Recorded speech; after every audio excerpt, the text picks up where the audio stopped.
បងប្អូនកាលពី10ឆ្នាំមុនខ្ញុំអត់ដែលឃើញម៉ូតូនេះទេតាំងពីខ្ញុំរៀននៅវិទ្យាល័យមកបងប្អូននិយាយតាំងពីទៅក្រូចឆ្មាមកគឺខ្ញុំអត់ដែលឃើញប្រភេទម៉ូតូមួយនេះទេទៅតែខ្ញុំដល់ចំណុចនេះទៅខ្ញុំបានឃើញថាអូម៉ូដែលមួយនេះប្លែកដោយសារខ្ញុំធ្លាប់តការយើងនៅក្មេងក៏ជាកាលពី10ឆ្នាំមុនអីម៉ូតូដែលខ្ញុំស្គាល់ហ្នឹងគឺតែអសង្ការ៉េស្គូពីអសង្អញ្ចឹងណាបងប្អូនបាទតែឥឡូវនេះគឺយើងបានជួបជាមួយនឹងម៉ូដែលថ្មីដែលវាមានភាពតាក់ទាញប្រណិតភាពមើលទៅមើលយូរកាន់តែស្រឡាញ់មើលយូរទៅគឺស្អាតមែនតើបងប្អូនបាទវាមានចំណុចដែលតាក់ទាញច្រើនមែនតើដែលធ្វើឲ្យខ្ញុំមានចំណាប់អារម្មណ៍ទៅលើម៉ូតូមួយនេះបងប្អូនចង់ស្គាល់ឈ្មោះវាទេបងប្អូនបាទវាគឺជាប្រភេទ Honda Rebel កម្លាំង 500cc បងប្អូនមើលទៅម៉ាស៊ីនបងប្អូនបាទគឺណែនតែម្ដងអត់មានចំហកន្លែងណាបាទគឺណែនស្អាតតែម្ដងចំពោះម៉ាស៊ីនរបស់វានិយាយទៅបងប្អូនអាចមើលរូបរាងជាក់ស្ដែងបាទរូបរាងវាពេញចំហតែម្ដងណា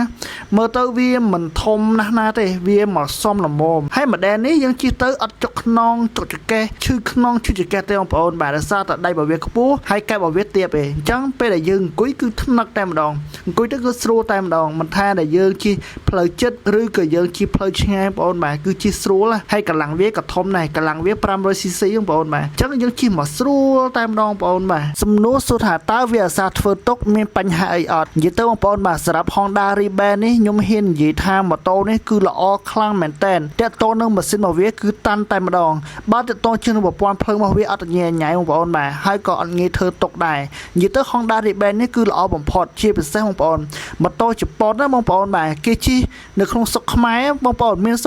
03តែនេះបងប្អូនចាប់ពី017ឡើងបងប្អូនសាក់សម័យមើលថាវាល្អកម្រិតណាបងប្អូនបាទហើយវាប្រើជាមួយនឹងប្រាំង ABS មកក្រោយទៀតធានាលើសុវត្ថិភាពបងប្អូនបាទអញ្ចឹងបងប្អូនទិញទៅគឺអត់ខកបំណងទេប្រភេទ Honda Rebel នេះគឺល្អបំផុតគឺស័ក្តិសមបំផុតបងប្អូនបាទបងប្អូនមើលទៅរៀងក៏វាស្អាតបាទហើយនិយាយពីបញ្ហាក៏វាអត់សូវមានបញ្ហាសឹងតែគ្មានបញ្ហាតែម្ដងបងប្អូនបាទនៅពេលដែលបងប្អូនប្រើប្រាស់សំខាន់បងប្អូនយល់ពីការថែទាំ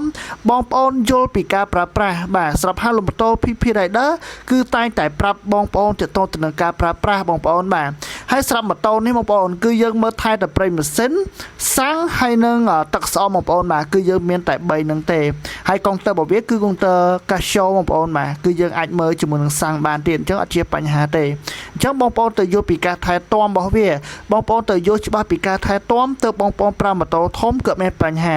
ប៉ុន្តែក៏ស្អីលើបងប្អូនទៅលើការចេះជិះលើវាដែរបើសិនជាបងប្អូនអត់សូវចេះជិះវាទេក៏វាអាចនាំបញ្ហាដូចជាការឆេះស្បែកអមប្រយ៉ាជាដើមបងប្អូនប៉ុន្តែមុននឹងបងប្អូនចេញពីហាងលក់ម៉ូតូពីភេទទៅបងប្អូនអាចសួរនាំពីរបៀបប្រើប្រាស់ថាតើយើងប្រើប្រាស់របៀបម៉េចយើងថែទាំរបៀបម៉េចដើម្បីឲ្យម៉ូតូរបស់យើងជិះទៅស្រួលហើយតាន់បងប្អូនបាទអញ្ចឹងសម្រាប់ហាងលក់ម៉ូតូ PP Rider គឺតែងតែប្រាប់ពីវិធីថែទាំនិងរបៀបនៃការប្រើប្រាស់បងប្អូនបាទសរុបជារួមបងប្អូនចង់បានម៉ូតូដែលមានគុណភាពម៉ូតូដែលមានការធានាច្បាស់លាស់ហាងមានទំនួលខុសត្រូវបងប្អូនអាចមកហាងលក់ម៉ូតូ PP Rider បានហាងលក់ម៉ូតូ PP Rider តែងតែផ្ដល់ជាទំនុកចិត្តជូនអតិថិជនមានការធានាច្បាស់លាស់ហើយសម្រាប់ការធានាគឺមានការថតជាវីដេអូបន្ថែមទៀតផងបងប្អូនបានដើម្បីជាទំនុកចិត្តមិនថាការធានាទៅលើម៉ូតូឬក៏ការទិញចូលទេបងប្អូនណាគឺមានការថតជាវីដេអូនិយាយទៅគឺមានទំនុកចិត្តខ្ពស់ខ្លាំងមែនតើជាមួយហាងលក់ម៉ូតូ PP Rider